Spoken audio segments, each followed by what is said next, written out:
The lawyer's voice cut through the mahogany-paneled room like a blade through silk. To my beloved daughter-in-law, Sophia Chen, who has shown me what true family means, I leave the sum of $2 million to the only real daughter I ever had. Before we jump back in, tell us where you're tuning in from, and if this story touches you, make sure you're subscribed, because tomorrow I've saved something extra special for you. The silence that followed wasn't just quiet, it was the kind of suffocating stillness that happens when someone's entire world shifts on its axis.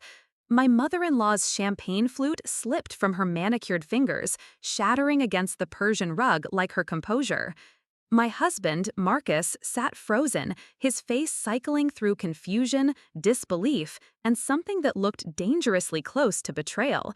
But it was Jessica, Marcus's younger sister, who told the real story. Her perfectly contoured face twisted into something ugly, something raw. "This has to be a mistake," she hissed, her voice shaking with barely contained rage. "Dad would never leave his money to some outsider. She's not even really family." The thing about being underestimated is that it becomes your superpower long before anyone realizes you have one. My name is Sophia Chen, and for the past 8 years, I've been the invisible wife, the quiet daughter-in-law, the woman who smiled politely at family gatherings while they made jokes about my accent, my cooking, and my simple job as a community college instructor. The Wellington family had money, old money, the kind that came with mahogany furniture, oil paintings of stern ancestors, and an unshakable belief that some people were simply born better than others. When Marcus brought me home for the first time, his mother Evelyn looked me up and down like I was a discount store dress at a charity gala. "How quaint," she had said, her smile as cold as her diamond earrings. Marcus always did have interesting taste. His father, Robert Wellington, was different. Where Evelyn wielded her disapproval like a weapon, Robert was quietly observant. He asked about my students, listened when I talked about my research, and never once made me feel like I needed to apologize for existing in their world. But it was Jessica, Marcus's younger sister, who made my life a masterpiece of subtle torture. She had inherited her mother's gift for cutting words wrapped in silk. At every family dinner, every holiday gathering, every celebration, she found new ways to remind me that I didn't belong. The night of Robert's funeral, 3 weeks before the will reading, Jessica cornered me in the kitchen while I was washing dishes. The rest of the family was in the living room, sharing stories and expensive whiskey, but I had retreated to the familiar comfort of doing something useful. "You know, Sophia," she said, leaning against the granite counter with her wine glass, "I've been thinking about Dad's final days. He was so confused near the end.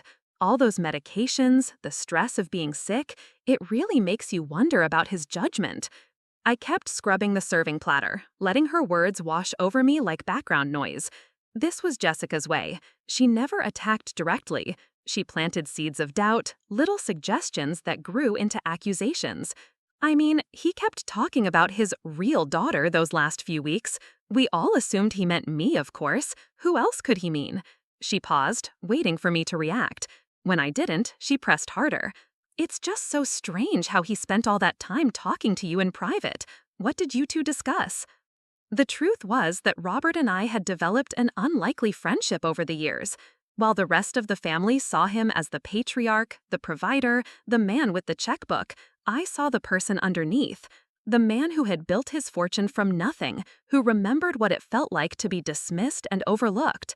Our conversations weren't about money or inheritance. We talked about books, about his dreams of traveling that never materialized, about his regret that his children had grown up entitled instead of grateful. He told me stories about his own father, an immigrant who worked 16-hour days in a factory to give his son opportunities he never had. "They don't understand struggle anymore," he had confided to me during one of our evening talks on his back porch. "They've never had to fight for anything, never had to prove their worth. Sometimes I wonder if I failed them by making their lives too easy." I never told Marcus about those conversations. How could I explain that his father, the man he respected but barely knew, had found in me the listener he'd been searching for all his life? The day of the will reading arrived like a storm everyone could see coming, but no one was prepared for. The family gathered in Robert's lawyer's office, a foot-haunting, imposing building downtown with floor-to-ceiling windows and leather chairs that cost more than most people's cars. Evelyn wore her grief like expensive jewelry, perfectly displayed but somehow artificial. Jessica sat beside her, already calculating her inheritance, her eyes bright with anticipation. Marcus held my hand, but it felt mechanical, like a gesture he thought he should make rather than wanted to make. Our marriage had been struggling for months. The pressure of his family's subtle disapproval, combined with my growing exhaustion from trying to fit into a world that didn't want me, had created a distance between us that we both felt but neither knew how to bridge. The lawyer, Mr. Patterson, was a man who had probably delivered both good news and devastation with the same measured tone for 40 years. He cleared his throat and began reading the formal language that would reshape all of our lives. Robert had been methodical in his final wishes: small bequests to longtime employees, donations to charities, specific items to various family members. $100,000 to Jessica, another $100,000 to Marcus. The family trust, worth several million, to be managed jointly by his children. And then came the bomb that destroyed everything Jessica thought she knew about her place in the world. To my beloved daughter-in-law, Sophia Chen, who has shown me what true family means, who has listened without judgment and loved without condition, I leave the sum of $2 million in a private trust, along with this message. To the only real daughter I had, use this to build the life you deserve, free from those who never saw your worth. The words hung in the air like smoke from an explosion. Jessica's face went through a spectrum of emotions so quickly it was almost comical. Shock, confusion, rage, and finally, a cold fury that made her look exactly like her mother. "This is impossible," Evelyn whispered, her voice barely audible. Robert was sick. He wasn't thinking clearly. This has to be challenged. Mr. Patterson, who had clearly anticipated this reaction, pulled out another document. Mr. Wellington was very specific about the possibility of challenges to his will. He underwent a complete psychological evaluation just 6 months ago, at his own request, to establish his mental competency. He also recorded a video message which he asked me to play if there were any questions about his decisions. The screen behind him flickered to life, and suddenly Robert was there, sitting in his study, looking directly into the camera with the same quiet intensity I remembered from our conversations. If you're watching this, it means someone is questioning my decision to leave a significant portion of my estate to Sophia. Let me be very clear. This choice was made with complete awareness and careful consideration. His voice was strong, none of the frailty that had marked his final weeks. For 8 years, I watched this remarkable woman try to earn acceptance from a family that was determined to withhold it. I watched her care for people who never cared for her in return. I watched her love my son even when he was too weak to defend her from his own family's cruelty. Jessica made a sound like a wounded animal. Marcus stared at the screen as if his father was a stranger. Sophia never asked me for anything, not money, not favors, not even acknowledgement. But she gave me something I didn't know I was missing: genuine affection from someone who expected nothing in return. She is the daughter I should have raised, the person my own children might have become if I had been a better father to them. The video continued for several more minutes, with Robert explaining his reasoning in painful detail. He talked about Jessica's sense of entitlement, about Marcus's passive acceptance of his family's treatment of his wife, about Evelyn's inability to see value in anyone who didn't reflect her own narrow worldview.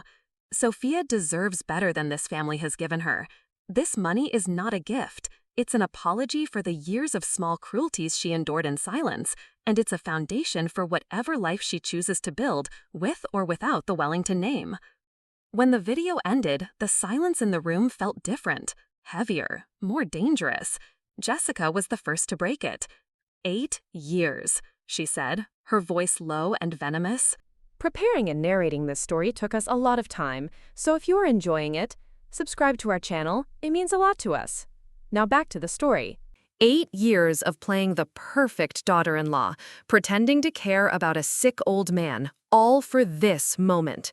You manipulated him.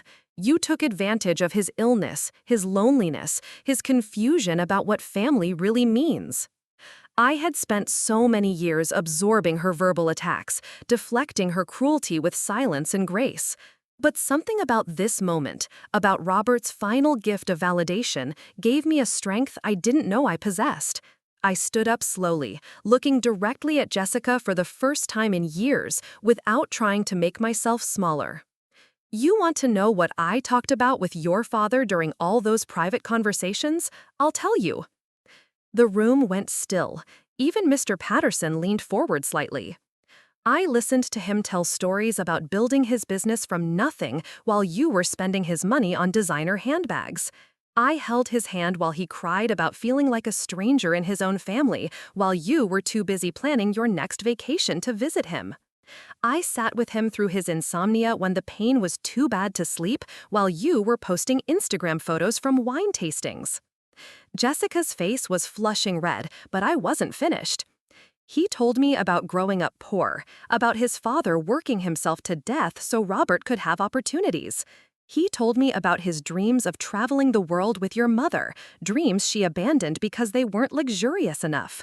He told me about watching his children grow up entitled and ungrateful, and wondering where he went wrong as a father. Evelyn looked like she had been slapped. How dare you?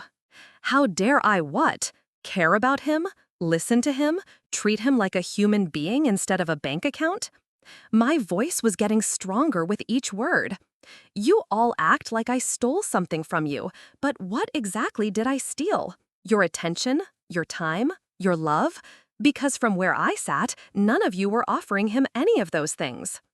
Marcus finally spoke, his voice barely above a whisper. Sophia, you never told me about any of this. I turned to look at my husband, this man I had loved and defended and tried so hard to please for 8 years. When would I have told you, Marcus? During the family dinners where you sat silently while your sister made jokes about my accent? During the holidays where you let your mother seat me at the children's table because I wasn't really family? During the times I tried to talk to you about how isolated I felt and you told me I was being too sensitive? The hurt in his eyes was real, but it was 8 years too late. Your father saw something in me that none of you ever bothered to look for, I continued. He saw someone who understood what it meant to work for everything you have, someone who appreciated kindness because it was rare, someone who listened because she knew what it felt like to be ignored. Jessica stood up abruptly, her chair scraping against the hardwood floor. This is all very touching, but let's be honest about what this really is. You're a gold digger who targeted a sick old man and manipulated him into changing his will. We'll contest this. We'll prove that you influenced him, that he wasn't in his right mind, that what, Jessica? I interrupted. That your father was capable of loving someone you never accepted? That he was smart enough to see through your performative affection to the selfishness underneath? The fury in her eyes was almost frightening. You earned it? By what? Pretending to care about family stories and playing nursemaid to a dying man? No, I said quietly, by being the daughter he wished he had raised. The words hit their target. Jessica recoiled as if I had struck her physically. Even Evelyn gasped. But it was Marcus's reaction that surprised me most. He looked at me with something I had never seen before. Recognition, as if he was seeing me clearly for the first time in our marriage. Mr. Patterson cleared his throat diplomatically. If there are no further questions about the will itself, we can discuss the practical matters of transferring assets. Mrs. Chen, your inheritance includes not just the monetary bequest, but also several specific items your father-in-law wanted you to have. He handed me a smaller envelope, sealed with Robert's personal stamp. Inside was a key and a note in his careful handwriting.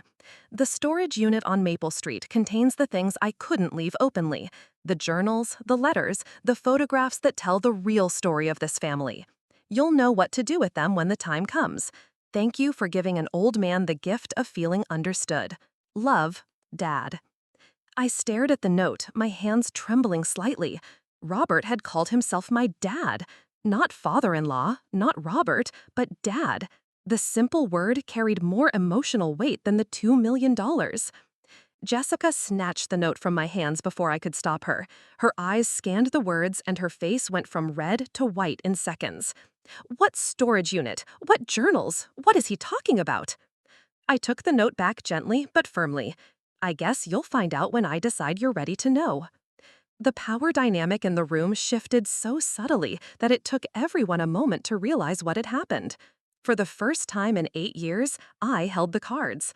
I had information they wanted, resources they needed, and most importantly, the blessing of the family patriarch. Evelyn stood up unsteadily, her composure finally cracking completely. This is not over, Sophia. We will fight this. We will prove that you manipulated Robert, that you took advantage of his illness, that I what, Evelyn? That I spent time with your husband when you were too busy with your book club and charity committees? That I listened to his stories when you told him they were boring? That I helped him organize his photos when you said you didn't have time for his nostalgia projects? She opened her mouth to respond, then closed it, because we both knew that everything I had said was true. Marcus was staring at the floor, his hands clenched in his lap. When he finally looked up, his eyes were filled with something that might have been shame. Sophia, I had no idea that Dad felt so disconnected from us. He didn't feel disconnected, Marcus. He was disconnected, by choice and by design. Your family created a world where love was conditional, where acceptance had to be earned but could never actually be achieved if you weren't born into the right category. I gathered my purse and the envelope containing Robert's final gift. The inheritance isn't about the money, it's about recognition. Your father used his will to say out loud what he couldn't say while he was alive, that I was worthy of love and respect, even if his family couldn't see it. As I walked toward the door, Jessica called after me, her voice desperate and sharp. You think this changes anything? You think money makes you one of us? You'll always be the outsider who bought her way in with manipulation and lies. I turned back to look at her one final time. You're right, Jessica. This doesn't make me one of you. And after 8 years of watching how you treat people, I've never been more grateful for that fact. The late afternoon sun was streaming through the office windows, casting long shadows across the Persian rug. In that golden light, I could almost see Robert standing there, smiling at me with the same gentle approval he had shown during our evening conversations. I walked out of that office a different woman than the one who had walked in, not because of the money, though I understood the freedom it represented, but because for the first time in my adult life, someone had seen me clearly and declared my worth publicly, permanently, and without qualification. The real inheritance wasn't $2 million. It was permission to stop apologizing for taking up space in a world that had never wanted to make room for me. And as I drove home through the familiar streets of the city that had never quite felt like home, I realized that Robert's greatest gift wasn't financial security. It was the knowledge that I had been loved and valued by someone who mattered, someone who saw past the surface to the person I really was. The storage unit key felt warm in my palm, full of promises and secrets that would reshape everything the Wellington family thought they knew about themselves. But that revelation would come later. For now, it was enough to know that the quiet man who had asked about my students and listened to my dreams had left me something more precious than money. He had left me vindication. And sometimes that's worth more than all the gold in the world. The drive home felt like traveling through a different universe. Every street corner, every familiar landmark looked the same but felt completely transformed, as if I was seeing them through new eyes. The radio played some pop song about empowerment, but I turned it off. The silence felt more honest, more real than any manufactured soundtrack could provide. When I pulled into our driveway, I sat in the car for a long moment, staring at the house Marcus and I had bought 3 years ago. It was a compromise home, smaller than what his family thought we should have, but more expensive than what I thought we could afford. Like everything else in our marriage, it represented the space between two different worlds that never quite merged. Marcus's car wasn't there yet. He had stayed behind at the lawyer's office, probably fielding calls from his mother and sister, trying to make sense of what had just happened. Part of me wondered if he would come home angry, if he would demand explanations or accusations. Another part wondered if he would come home at all. I let myself into the house and immediately felt the weight of 8 years of careful diplomacy pressing down on me. Every piece of furniture, every decorative choice, every photograph on the mantel had been selected or approved by committee. Nothing in this house was purely mine, except for the small corner office where I graded papers and planned lessons for my community college students. The irony wasn't lost on me that the room where I had the least influence was the only place where I actually influenced lives.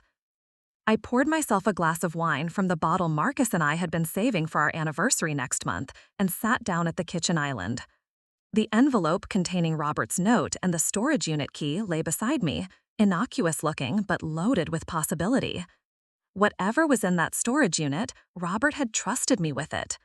The question was what I was supposed to do with that trust. My phone buzzed with a text from my sister Emma, who lived across the country in Portland. "How did the will reading go? Hope you're doing okay today."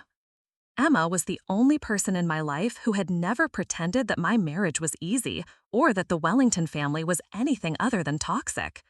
She had met them exactly twice, at my wedding and at her own graduation from medical school, and both times she had pulled me aside afterward with the same concerned expression.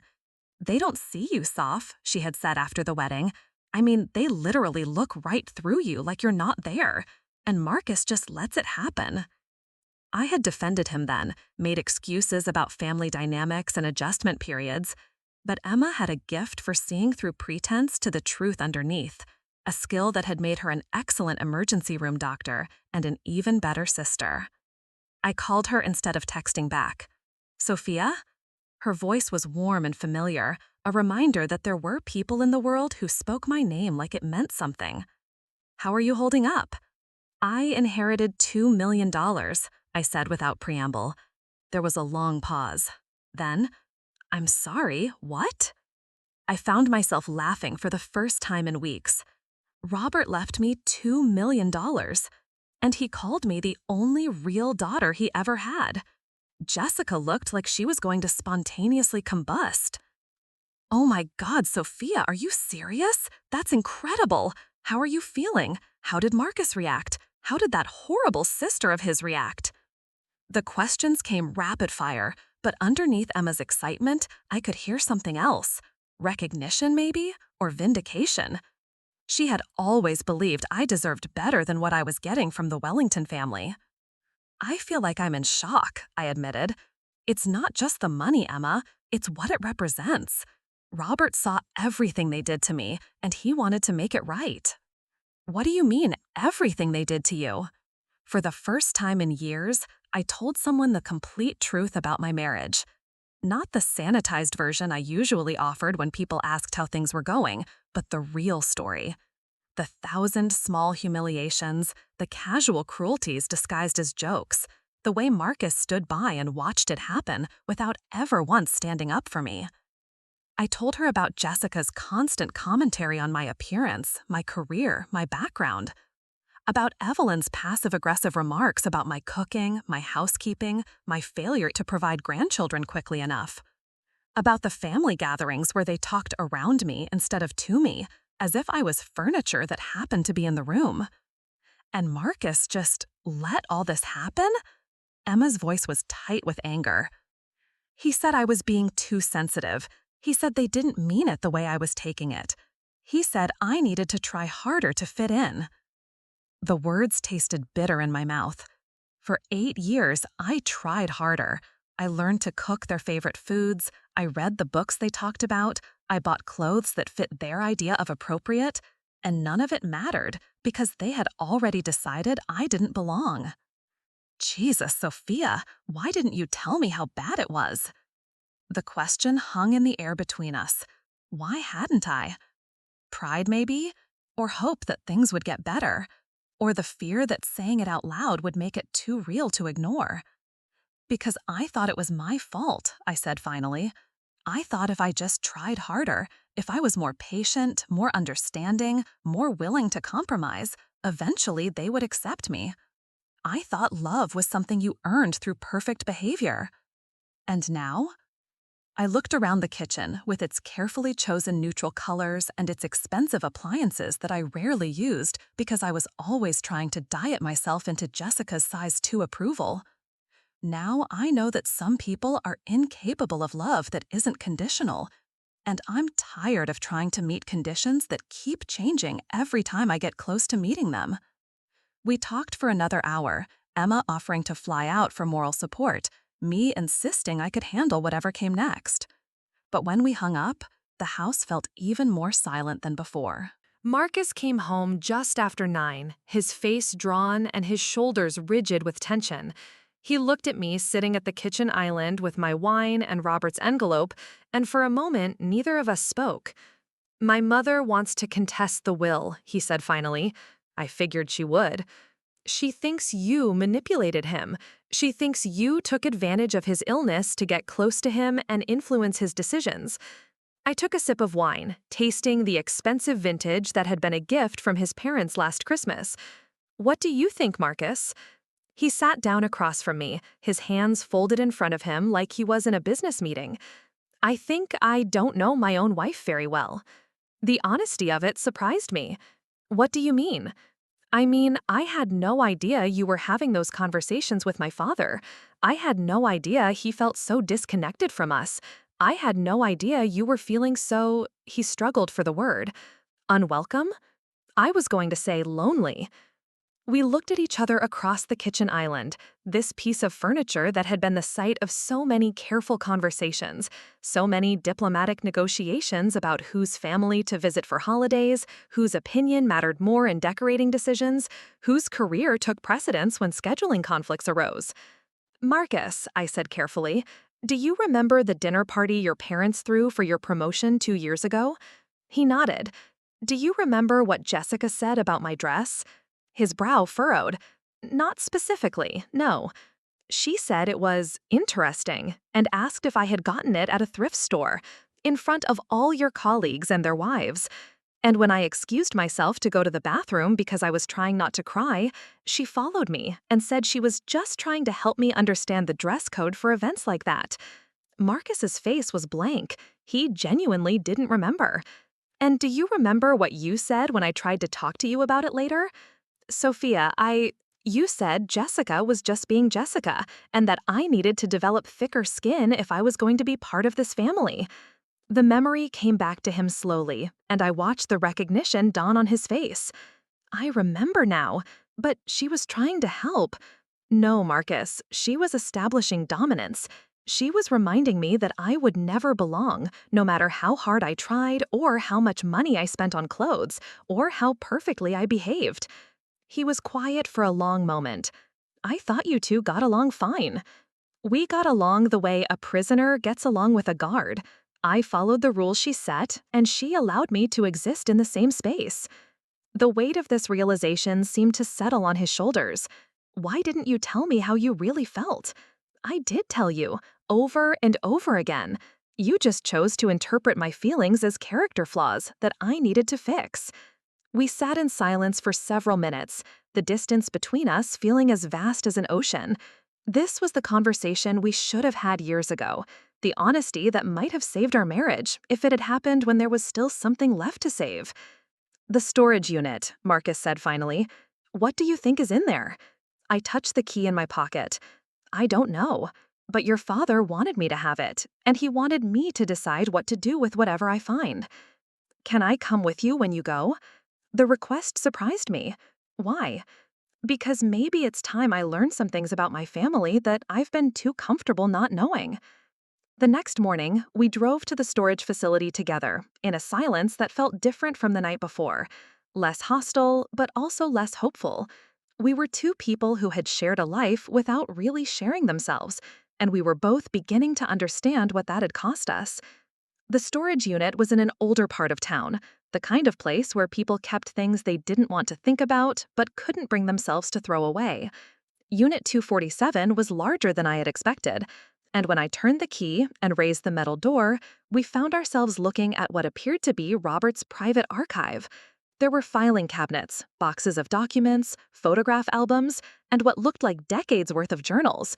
Everything was meticulously organized and labeled in Robert's careful handwriting. But it was the letter taped to the first filing cabinet that made my breath catch. Sophia, it read, "If you're reading this, then you've decided to learn the truth about the Wellington family history. Some of what you'll find here will be difficult to read. Some of it will explain behaviors and attitudes that have probably puzzled you. All of it is real, and all of it matters. Take your time, process what you need to process, and remember that families are just groups of people who share DNA, not necessarily values. Love, Dad." Marcus read the letter over my shoulder, and I felt him tense behind me. What kind of truth? I opened the first filing cabinet and pulled out folder labeled Evelyn, Marriage and Finances. Inside were documents that painted a very different picture of the Wellington family dynamics than the one I had been living with for 8 years. Bank statements showing that Evelyn had been steadily draining joint accounts for personal spending. Credit card bills for purchases that had been hidden from Robert. Correspondence with divorce attorneys dating back 15 years. And most damning of all, a private investigator's report detailing Evelyn's long-term affair with her tennis instructor. "This can't be right," Marcus whispered, staring at the documents. "They've been married for 35 years. "They've been performing marriage for 35 years, I corrected, pulling out another file. "There's a difference." The next folder was labeled Jessica, Trust Fund and Interventions. The contents were even more devastating. Records of multiple drug rehabilitation attempts that the family had kept secret. Bills for lawyers who had covered up DUI arrests and petty theft charges. And most shocking of all, evidence that Jessica had been embezzling from the family's charitable foundation for over 3 years. Marcus sank onto a folding chair that had been left in the storage unit, his face pale. My father knew all of this? I kept reading, finding layer after layer of family secrets that Robert had documented with the precision of a prosecutor building a case. Affairs, addictions, financial fraud, tax evasion. The perfect family that had spent 8 years making me feel inadequate had been held together by secrets and lies. But it was the journal entries that hit the hardest. Page after page of Robert's private thoughts about his family, his marriage, his regrets. Entries about watching his children grow up entitled and cruel. Entries about his wife's increasing coldness and materialism. Entries about feeling like a stranger in his own house. And then, 3 years ago, the entries about me started appearing. "Sophia made dinner for the family tonight," one entry read. "It was the first time in months that we all sat around the table together. She asked thoughtful questions, listened to my stories about the early days of the business, seemed genuinely interested in family history. Evelyn spent the entire meal checking her phone. Jessica complained about the seasoning. Marcus barely looked up from his own phone. Only Sophia seemed to understand that dinner was meant to be about connection, not just food." I read that entry aloud to Marcus and watched his face crumble with recognition.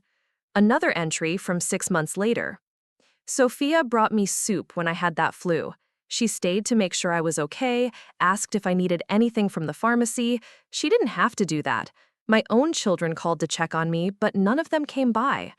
I'm starting to understand that Sophia shows love through actions, while my family shows love through words that cost them nothing." Page after page of observations about my kindness, my patience, my genuine care for him as a person rather than as a provider. And interspersed with those observations, increasingly harsh assessments of his biological family's behavior. "Jessica made another cruel joke about Sophia's accent today," one entry read. Marcus laughed along like he always does. "I wanted to say something, but I've learned that defending Sophia only makes things worse for her later.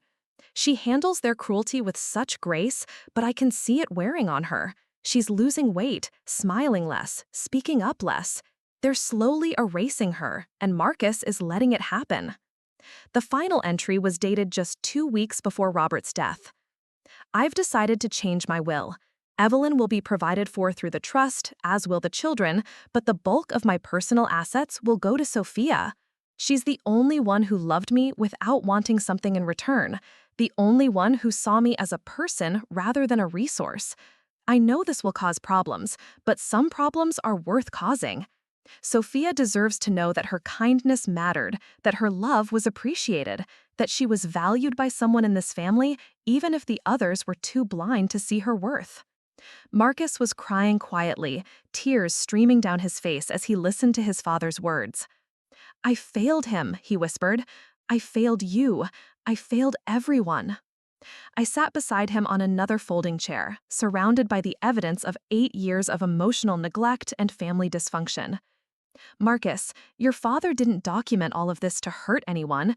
He documented it because he wanted someone to understand the truth." "But why you? Why not me? I was his son." "Because you were part of the system. You benefited from it, even if you didn't create it. I was outside it, which meant I could see it clearly." We spent the rest of the day going through the storage unit, finding more evidence of the Wellington family's carefully constructed facade. By evening, we had a complete picture of a family built on appearances rather than affection, held together by money rather than love. The drive home was quiet, but it was the quiet of people processing difficult truths rather than avoiding them. When we pulled into our driveway, Marcus turned off the engine but didn't get out of the car. "What happens now?" he asked. "I don't know," I answered honestly, "but I know I can't pretend anymore. I can't go back to trying to earn approval from people who have spent years proving they're incapable of giving it." "Does that mean you're leaving me?" The question I had been avoiding for months was finally out in the open. "Marcus, do you love me?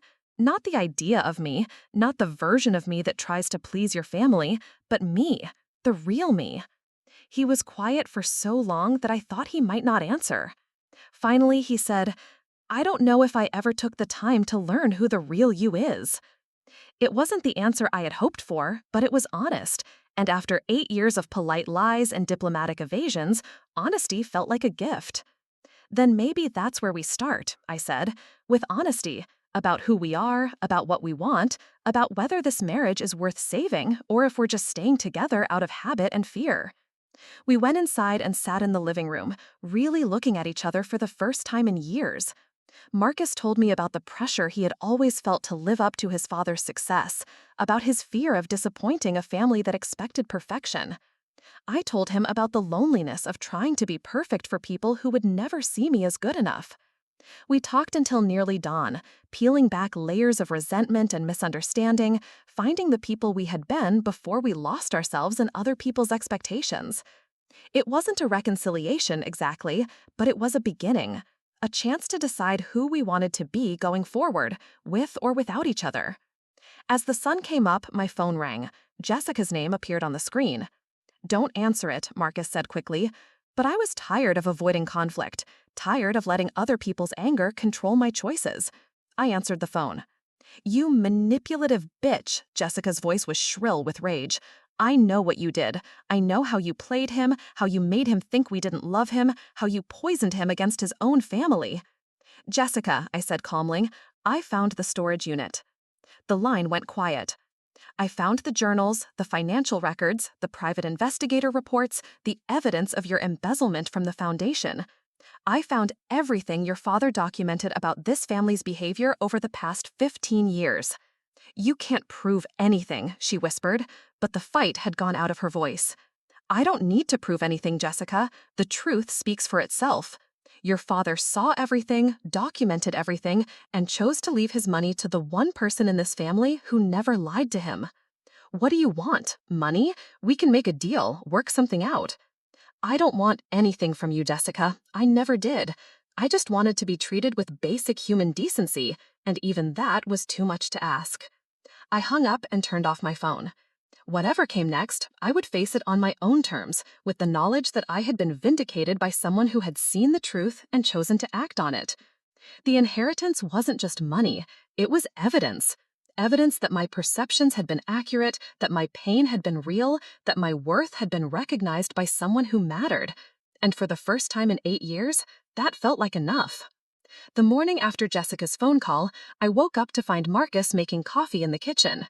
It was something he hadn't done in months, this small gesture of normalcy in the middle of our emotional upheaval. He handed me a cup without saying anything, but his eyes were different, less guarded, more present. I've been thinking about what you said yesterday, he began, settling into the chair across from me. About honesty, about whether this marriage is worth saving. I waited, knowing that whatever came next would determine the trajectory of both our lives. I want to try, he said simply, not to go back to the way things were, but to build something new, something real. It wasn't a declaration of love or a promise that everything would be perfect. It was just a willingness to do the work, which was more than we had shared in years. There are conditions, I said, surprising myself with the firmness in my voice. Marcus nodded. I figured there would be. I'm done trying to win your family's approval. I'm done attending dinners where I'm treated like an intruder. Done pretending that Jessica's cruelty is just her personality. Done making myself smaller so everyone else can feel bigger. Okay. I'm done letting you stay neutral when people disrespect me. Either you're my husband and you defend me, or you're not and we figure out what that means for us. He winced, but nodded again. Fair enough. And I'm not giving back the inheritance. Not to appease your mother, not to keep peace in the family, not for any reason. Your father left it to me because he wanted me to have it, and I'm going to honor his wishes. I wouldn't ask you to give it back, Marcus said quietly. After reading those journals yesterday, I understand why he made that choice. We were interrupted by the doorbell ringing insistently, followed by sharp knocking. Through the front window, I could see Evelyn's silver Mercedes parked in our driveway, and I knew that the fragile peace of the morning was about to be shattered. Marcus opened the door to find his mother standing on our porch in full battle armor, designer suit, perfect makeup, and an expression that could cut glass. Jessica stood behind her, looking like she hadn't slept, her usual polished appearance replaced by something wild and desperate. "We need to talk," Evelyn announced, pushing past Marcus into our living room without invitation. "Good morning to you too, Evelyn," I said, not getting up from my seat at the kitchen table. "Don't you dare take that tone with me," she snapped. "You've manipulated your way into my family's money, and now you think you can destroy us with whatever lies Robert wrote in his senile ramblings." "Senile ramblings?" I set down my coffee cup with deliberate calm. "Is that what you're calling 15 years of documented evidence about your affairs, Jessica's drug problems, and the systematic financial fraud you've both been committing?" The color drained from Evelyn's face. "You don't know what you're talking about." "I know exactly what I'm talking about. I know about the tennis instructor, the hidden credit cards, the money you've been stealing from joint accounts. I know about Jessica's cocaine problem, her DUI arrests, the money she embezzled from the foundation. I know about all of it because your husband documented everything." Jessica stepped forward, her hands shaking. "You can't prove any of that. Those are just accusations from a sick old man who was confused and medicated." I stood up slowly, feeling the power shift in the room like a physical force. "Actually, Jessica, I can prove all of it. Bank records, credit card statements, police reports, private investigator documentation. Your father kept meticulous records because he was building a case." "A case for what?" Evelyn demanded. "For why he chose to leave his money to someone who actually deserved it." The silence that followed was electric with rage and fear. I had spent 8 years walking on eggshells around these women, carefully managing my words and reactions to avoid their wrath. But standing in my own living room, backed by the truth and validated by Robert's final wishes, I felt a strength I had never known I possessed. "You want to contest the will?" I continued. "Please do. I would love for a judge to review all of Robert's documentation about this family's behavior. I'm sure the local newspapers would find the story fascinating. Wealthy Family's Dark Secrets Exposed in Will Contest. Can you imagine the headlines?" Evelyn's composure cracked completely. "You vindictive little—" "Careful," I interrupted. "Every word you say right now is just more evidence of exactly why Robert made the choice he did." Marcus, who had been standing silently by the door, finally spoke up. "Mom, maybe you should leave." Both women turned to stare at him as if he had grown a second head. "Excuse me?" Evelyn's voice was dangerously quiet. "I said you should leave. You came into my house uninvited, insulted my wife, and made threats. I'm asking you to go." The betrayal on Evelyn's face was almost comical. "Marcus, she's poisoned you against your own family. Can't you see what she's doing?" "What I see," Marcus said, his voice growing stronger, "is what Dad saw. A woman who has spent 8 years trying to earn love from people who were never going to give it to her. A woman who took better care of my father in his final years than his own children did. A woman who deserved better from all of us, including me." Jessica let out a sound that was half sob, half scream. "She's destroyed everything, the family, the money, our reputation." "No," I said quietly. "I didn't destroy anything. I just refused to keep pretending that what was broken was actually whole." The fight seemed to go out of Jessica all at once. She collapsed onto our sofa, her carefully constructed facade crumbling into something raw and real. "I loved him too," she whispered. "He was my father. I know I wasn't perfect, but he was my dad, and I loved him." For the first time since the will reading, I felt something other than anger toward Jessica. Not forgiveness exactly, but a recognition of shared pain. "I know you did. But love isn't just a feeling, Jessica. It's behavior, it's choices, it's showing up." "I didn't know how," she said, tears streaming down her face. "I didn't know how to be the daughter he wanted." "He didn't want you to be perfect," I said gently. "He wanted you to be present. He wanted you to see him as a person instead of a provider. He wanted conversations that weren't about money or what he could do for you." Evelyn was looking back and forth between us like we were speaking a foreign language. "This is ridiculous. Robert was fine with our relationship. He never complained." "He complained constantly," I said, "in his journals, to his friends, to anyone who would listen. The only person he didn't complain to was you, because you had made it clear that his feelings didn't matter as much as your comfort." The truth hung in the air between us, undeniable and devastating. Evelyn opened her mouth to argue, then closed it, seemingly realizing that anything she said would only prove my point further. "What do you want from us?" she finally asked. "Nothing," I said. "I don't want anything from either of you. I never did." "Then why are you doing this? Why are you trying to hurt us?" "I'm not trying to hurt you, Evelyn. I'm trying to protect myself. For 8 years, I absorbed your criticism, your condescension, your casual cruelty, because I thought that was the price of being part of this family.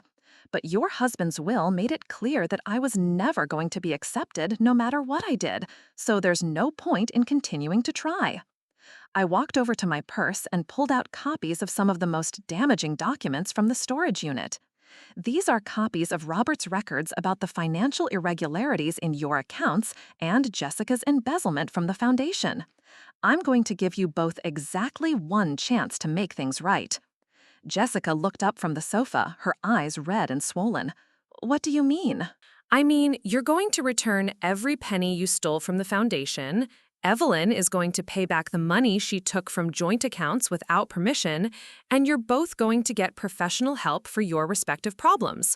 Do that, and these documents stay private. "And if we don't," Evelyn asked, "then I release everything to the authorities and let them decide what laws were broken." The power in the room had shifted so completely that it was almost surreal. These women who had spent years making me feel inadequate and unwelcome were now dependent on my discretion for their reputations and possibly their freedom. "You have 48 hours to decide," I continued. "After that, I'm turning everything over to the police and the IRS, and you can explain to them why you thought stealing from a charitable organization was acceptable behavior." Jessica stood up unsteadily. "Sophia, please, I know I was horrible to you, but I can't go to prison. I have children." "You should have thought about that before you embezzled $50,000 from a charity that feeds homeless families." The number hit like a physical blow. Jessica had probably forgotten exactly how much she had stolen, but Robert had tracked every transaction. "I'll pay it back," she whispered. I'll pay back every cent. Good. You have 48 hours. Evelyn was staring at me like she was seeing me for the first time. You've certainly found your voice. I never lost it, I replied. I just finally stopped trying to use it to earn approval from people who had already decided I wasn't worth listening to. They left without another word, Evelyn's heels clicking angrily across our hardwood floors, Jessica trailing behind her like a broken doll. Marcus closed the door behind them and leaned against it, looking exhausted. "How do you feel?" he asked. "Lighter," I said, surprised by the truth of it. For the first time in years, I feel like I can breathe. The next 2 days passed in a strange calm. Marcus and I talked more honestly than we had in our entire marriage, exploring the ways we had both contributed to our problems and whether we had enough foundation left to build something better. It wasn't easy or comfortable, but it was real. On the second evening, Jessica called. "I've arranged to transfer the money back to the foundation," she said without preamble. "All of it, plus interest. And I've enrolled in a rehabilitation program." "Good," I said simply. "My mother has agreed to pay back the joint account funds as well, and she's ending the affair." I hadn't expected that. "How do you feel about that?" There was a long pause. "Relieved, actually. Living with all these secrets was exhausting. I know that doesn't excuse what I did to you, but thank you for giving us a chance to make it right instead of just destroying us." "Jessica," I said carefully, "I want you to understand something. This isn't about forgiveness or reconciliation. This is about consequences and choices. You're making better choices now, which is good, but it doesn't erase 8 years of deliberate cruelty." "I know," she whispered. "I know I can't take back what I did, but maybe I can do better going forward." "Maybe you can." After I hung up, Marcus looked at me with something that might have been admiration. "You handled that with more grace than they deserved." "I handled it the way Robert would have wanted me to," I said, "with strength, but not with malice." A month later, I received a formal letter from the law firm handling the foundation's finances, confirming that all embezzled funds had been returned with interest. A separate letter from Evelyn's attorney confirmed that she had repaid the joint account withdrawals and was seeking counseling for what the letter euphemistically called marital issues. The inheritance money had been transferred to my personal account, a sum so large that I still had trouble believing it was real. But more valuable than the financial security was the knowledge that I had been seen, valued, and vindicated by someone who had witnessed everything and chosen to act. Marcus and I decided to try counseling to see if we could build a marriage based on honesty instead of performance. It was hard work, uncomfortable, and sometimes painful, but it was also hopeful in a way that our relationship hadn't been in years. I also made a decision about my career. With the financial pressure removed, I didn't have to stay in a job just for stability. I could take risks, pursue opportunities that interested me rather than ones that simply paid bills. I applied for a position at the state university, teaching in their adult education program. The interview went well, and when they offered me the job, I accepted immediately. It meant working with students who had been overlooked and underestimated by traditional educational systems, people who understood what it meant to be written off by those in power. The first day of the new semester, I stood in front of a classroom full of adults who had decided to pursue their education despite obstacles and setbacks. Many of them were women who had put their dreams on hold for family responsibilities, immigrants whose degrees weren't recognized in this country, people who had been told they weren't smart enough or didn't belong in academic settings. "My name is Professor Chen," I said, writing my name on the whiteboard in bold letters. "And I want you to know that you belong here, not because you've proven yourselves to anyone else, but because you decided you were worth the investment of time and effort required to be here." I saw recognition in several faces, the understanding that comes from shared experience. Some of you may have been told that you're not college material, or that you're too old to start over, or that your dreams are impractical. I'm here to tell you that those voices are wrong. The only opinion that matters about your worth and your potential is your own. As the semester progressed, I found a joy in teaching that I had never experienced before. These students didn't take education for granted the way traditional college students often did. They asked thoughtful questions, engaged deeply with the material, and supported each other in ways that reminded me daily why I had chosen this profession. One of my students, a woman named Maria, who was pursuing her degree at age 52 after her children were grown, stayed after class one day. "Professor Chen," she said hesitantly, "I wanted to thank you for something you said on the first day." "What was that?" "You said that the only opinion that matters about our worth is our own. I've been thinking about that a lot, and I realized I've spent my whole life trying to prove I was good enough to people who were never going to believe it." The words hit me with unexpected force. "How does that realization feel?" "Terrifying," she admitted, "but also freeing. Like I've been carrying a weight I didn't know I could put down." I knew exactly what she meant. That evening, I drove past the storage facility where Robert's documentation still waited in Unit 247. I had kept the key, not because I needed the evidence anymore, but because it represented something important. Proof that the truth matters, even when it's uncomfortable. Proof that someone's story deserves to be told accurately, even when it contradicts the official family narrative. I thought about visiting the unit, but decided against it. The contents had served their purpose. They had given me the validation I needed and the leverage to protect myself. But my future wasn't in that storage unit surrounded by documents of past pain. It was in my classroom, in my renewed marriage, in the possibilities that opened up when someone stopped trying to earn love from people incapable of giving it freely. 6 months after the will reading, I received an unexpected visitor at my office. Evelyn stood in my doorway, looking smaller somehow, less intimidating than she had seemed for 8 years. "May I come in?" she asked. I gestured to the chair across from my desk. She sat down carefully, her hands folded in her lap like a student called to the principal's office. "I wanted to apologize," she said without preamble. I waited. "Not because I think it will change anything between us, but because I need to say it. I was cruel to you, deliberately and consistently cruel. And I taught Jessica to be cruel too, by example." "Why?" I asked. She was quiet for a long time, staring at her hands. "Because you reminded me of everything I used to be before I married Robert. Hopeful, genuine, willing to work for what you wanted instead of expecting it to be given to you. You made me remember the person I was before I decided that person wasn't good enough." The honesty surprised me. "And you resented that?" "I resented that you could be that person and still earn Robert's love, when I had spent 35 years trying to become someone else to keep it." "You didn't need to become someone else, Evelyn. You just needed to be present." "I know that now. The counseling has helped me understand a lot of things about myself, about my marriage, about the choices I made." She looked up at me directly for the first time. "I'm not asking for forgiveness. I'm just acknowledging that you deserved better from me, from all of us."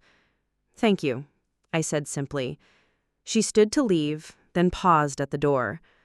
"For what it's worth, Robert was right about you being the real daughter. You were more family to him in 8 years than we were in a lifetime." After she left, I sat in my office, thinking about the strange journey that had brought me to this moment. The inheritance had given me financial freedom, but the real gift had been something much more valuable: the knowledge that I had been worthy of love all along, even when the people around me couldn't see it.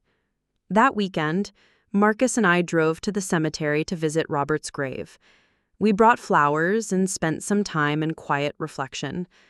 I told him about my students, about the joy I was finding in my new position, about the sense of purpose that had replaced the chronic anxiety of trying to please people who couldn't be pleased. "I think he would be proud of you," Marcus said as we walked back to the car. "I think he would be proud of both of us for finally being honest about what we needed from each other." Our marriage counseling had revealed that we both had work to do, patterns to break, ways of communicating to learn. But for the first time in years, we were doing that work together instead of in parallel isolation. A year after the will reading, I received an invitation to speak at a conference for adult educators. The topic was creating inclusive learning environments for non-traditional students. As I prepared my presentation, I thought about the parallels between my students' experiences and my own. Inclusion isn't just about physical access to educational opportunities. It's about creating environments where every student feels seen, valued, and capable of success. It's about recognizing that everyone brings knowledge and experience to the classroom, even if that knowledge doesn't fit traditional academic molds. During the question and answer session, a woman in the audience asked, "How do you help students overcome the voices in their heads telling them they don't belong?" "You give them new voices," I answered. "You consistently reflect back their worth, their capability, their right to be in the room, and eventually they start to believe it themselves." After the conference, I received dozens of emails from educators who wanted to implement similar approaches in their own programs. One message, from a community college instructor in Texas, particularly moved me. "Your presentation made me think about my own assumptions about student capability. I realized I've been unconsciously categorizing students based on their backgrounds and presentation rather than their potential.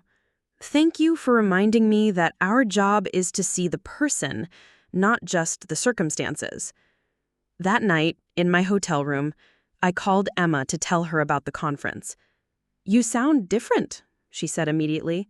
"Stronger, more yourself." "I feel more myself than I have in years," I admitted. "It's strange how much energy I was spending trying to be someone else." "Are you happy, Soph?" The question caught me off guard, not because I didn't know the answer, but because I realized no one had asked me that in a very long time. "Yes," I said, surprised by the certainty in my voice. "Not happy the way people expect you to be happy, with everything perfect and peaceful, but happy in a real way, happy with who I'm becoming." 2 years after Robert's death, Jessica called me unexpectedly. She had been clean for 18 months and was working as a counselor at the rehabilitation center where she had gotten treatment. "I wanted to invite you to something," she said, her voice tentative. "I'm receiving an award next week for my work with the foundation. They're recognizing the money I returned and the volunteer work I've been doing since then. I know it's strange, but I wanted you to be there." "Why?" "Because you gave me the chance to become someone better. You could have destroyed me, but you gave me the opportunity to make amends instead. I've been thinking a lot about what Dad said in his will, about you being the real daughter. I understand now what he meant." I went to the ceremony, sitting in the back of the room as Jessica received recognition for her community service and advocacy work. In her acceptance speech, she talked about redemption, about the power of second chances, about learning to measure success by contribution rather than acquisition. She didn't mention me by name, but when she talked about someone who had shown her grace when she deserved judgment, our eyes met across the room. It wasn't forgiveness, exactly, but it was acknowledgement, recognition that people can change, that growth is possible even after tremendous damage has been done. After the ceremony, we spoke briefly in the parking lot. "I know I can't undo the past, but I want you to know that I'm grateful, not just for the second chance, but for the example you set. Dad was right about you. He was right about a lot of things, including the fact that family is about more than DNA." Driving home that evening, I thought about the complexity of human relationships, the way people can hurt each other and heal each other, sometimes simultaneously. The Wellington family dynamics hadn't magically transformed into something healthy, but they had evolved into something more honest, more real. Marcus met me at the door with news that our counselor had been encouraging us to consider. "I've been thinking about what Dr. Martinez said about making new memories to replace the difficult ones. What would you think about taking that trip to Italy we always talked about?"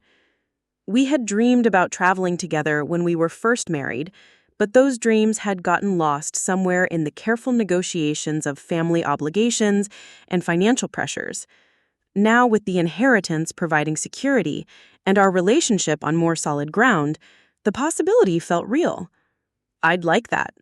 But I have one condition. Marcus raised an eyebrow. We don't tell anyone where we're going or when we'll be back. No family obligations, no scheduled check-ins, no performance of having a perfect vacation for other people's consumption. Just us, figuring out who we are when we're not trying to be who other people expect us to be. He smiled, the first genuinely unguarded smile I had seen from him in years. Deal. 3 months later, we stood on the balcony of a small hotel in Tuscany, watching the sun set over rolling hills covered in vineyards. We had spent 2 weeks rediscovering each other away from the pressures and expectations that had nearly destroyed our marriage. "Do you ever regret it?" Marcus asked, his arm around my shoulders. "Staying married to me after everything that happened?" I considered the question seriously. I regret the years we lost trying to be people we weren't, but I don't regret fighting for what we could become. "What do you think Dad would say about us now?" I think he would say we finally learned the difference between performing love and living it. That night, I wrote in the journal I had started keeping since the will reading, documenting my own journey the way Robert had documented his observations about our family. "Today, I realized something important," I wrote. "The inheritance was never about the money. It was about permission. Permission to stop apologizing for taking up space. Permission to value my own worth. Permission to expect better from the people in my life." Robert gave me something more valuable than financial security. He gave me validation that I was worthy of love and respect, even when the people around me couldn't see it. That validation changed everything, not because it made me different, but because it allowed me to be myself without apology. As I closed the journal and prepared for bed, I thought about the storage unit back home, still containing Robert's documentation of family secrets and dysfunction. I had been thinking about donating those papers to a university archive as part of a collection about family dynamics and the hidden costs of maintaining appearances. Future researchers studying social psychology or family systems could learn from Robert's meticulous observations about the gap between public presentation and private reality. But that decision could wait. For now, it was enough to know that the truth had been preserved, that someone had witnessed and documented the reality behind the facade. Sometimes that's all we can do, bear witness to what really happened, especially when the official story is incomplete or inaccurate. The next morning, Marcus and I sat in a small cafe in the town square, drinking espresso and watching Italian families go about their daily lives. Children ran between tables while grandparents called out instructions, teenagers gathered in animated conversation, couples walked hand in hand without seeming to perform their affection for observers. "They seem so comfortable with each other," Marcus observed, "like they don't have to prove anything." "Maybe that's what healthy families look like," I replied.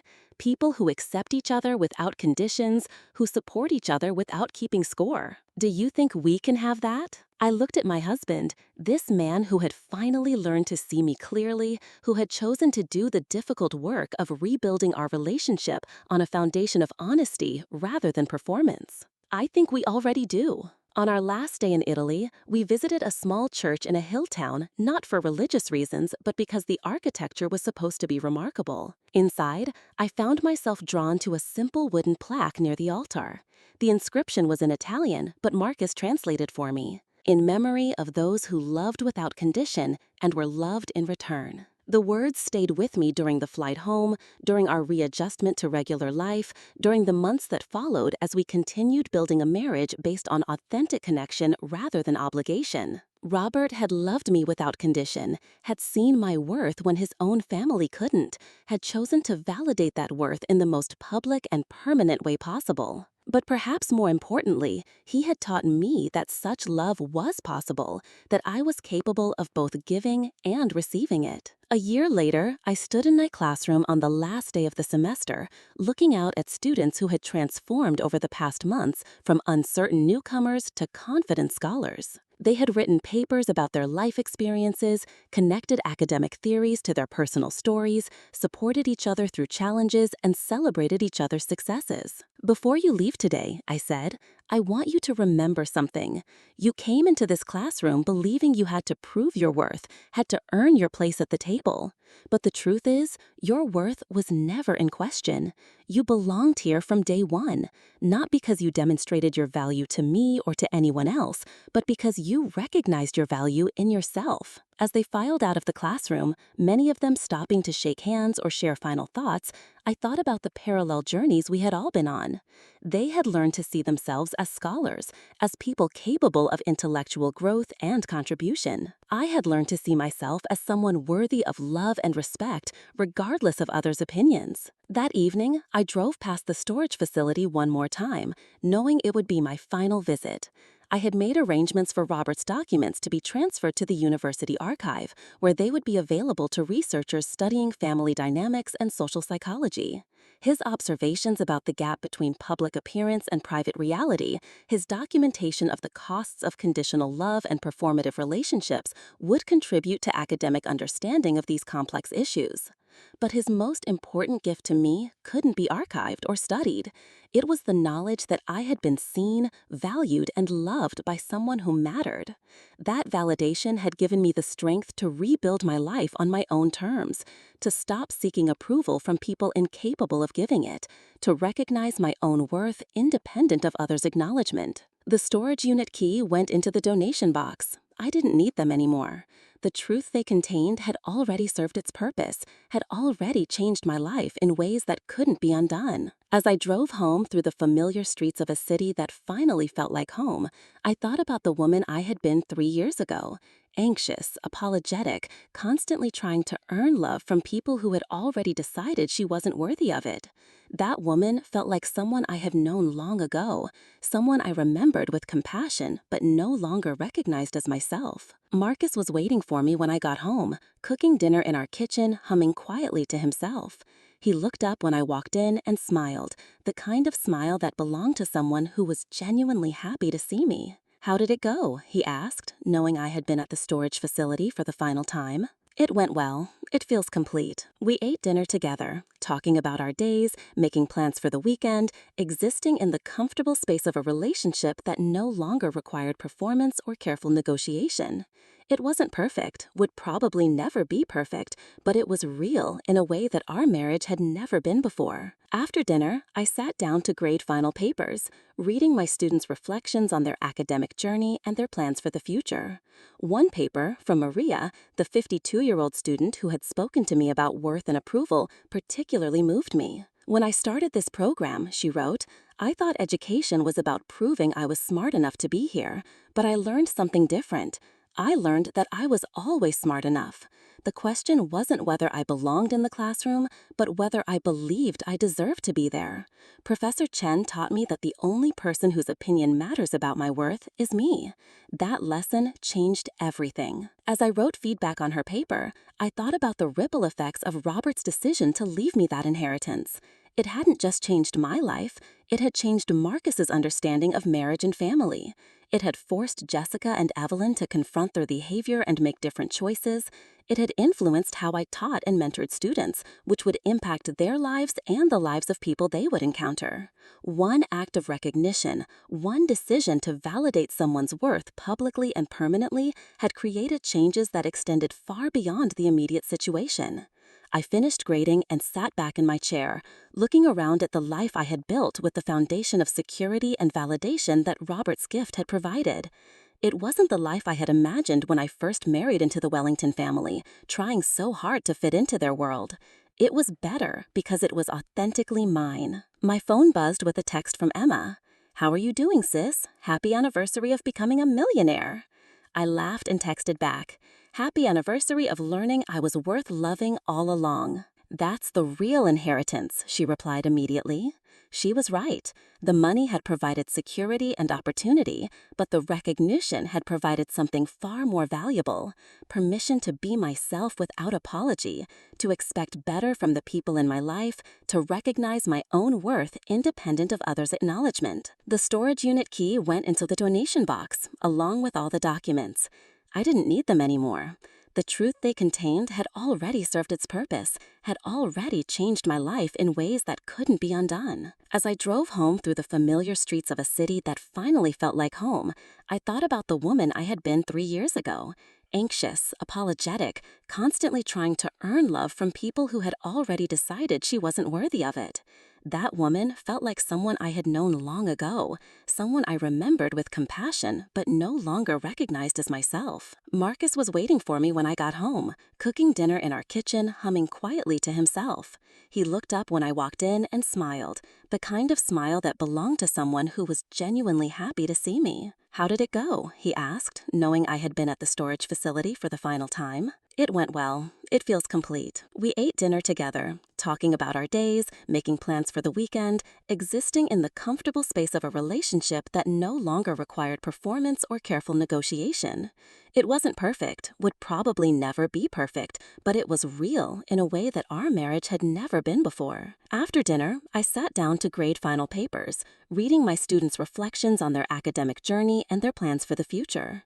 One paper, from Maria, the 52-year-old student who had spoken to me about worth and approval, particularly moved me. "When I started this program," she wrote, "I thought education was about proving I was smart enough to be here, but I learned something different. I learned that I was always smart enough. The question wasn't whether I belonged in the classroom, but whether I believed I deserved to be there. Professor Chen taught me that the only person whose opinion matters about my worth is me." That lesson changed everything. As I wrote feedback on her paper, I thought about the ripple effects of Robert's decision to leave me that inheritance. It hadn't just changed my life, it had changed Marcus's understanding of marriage and family. It had forced Jessica and Evelyn to confront their behavior and make